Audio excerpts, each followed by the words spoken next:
50 yıldan beri bu mesleği yapıyorum. Batman'da oturuyorum. Batman'da öğrenmişim, Batman'da çalışıyorum. Ben 14 yaştayken bu mesleğe başladım. 50 yıla yakındır bu mesleği yapıyorum. Eskide çok iyiydi, rekabet vardı.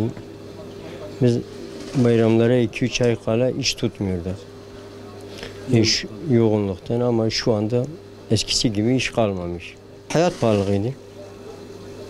Bu hazır giyimden dolayı o şekilde devam ediyor işte. Kesin olarak bilmiyorum da eskiden çok değil. Şu anda öyle takım elbise dikecek çok az sayıda terziler kalmış. Hep tamir işlerini yapıyorlar. Böyle devam ederse? Tükenir yani. Terzilik kalmaz yani. Tamir işleri kalır. Öyle sıfırdan bir elbise dikmek artık tarihe karışır. Hazin maddi durum olarak yani dolayı çıraklığı yetişmiyor. Çırak yok. Kalfa yok, kalmamış. Biz herkes kendisi dikiyor yani elbise. Ya iyiydi eskiden, kazanıyorduk.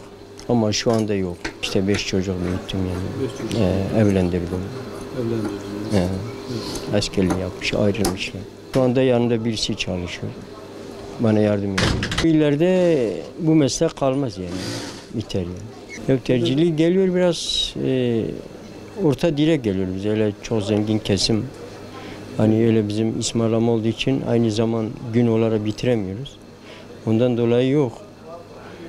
Şimdi düşük derece olanlar da gelmiyor, yani gelemiyor daha doğrusu. Eskiden senede bir şahıs 3 çeşit elbise dikerdi. Bir yazlık mevsimli, bir de kışlık dikerdi. Palto dikerdi. Şu anda hazırlar olmuş. 200 senede bir ancak birisi kendine bir takım elbise diker. Tabii haliyle düşür. İki nedeni var. Bir, kalfa yetiştiremiyoruz, kalmamış.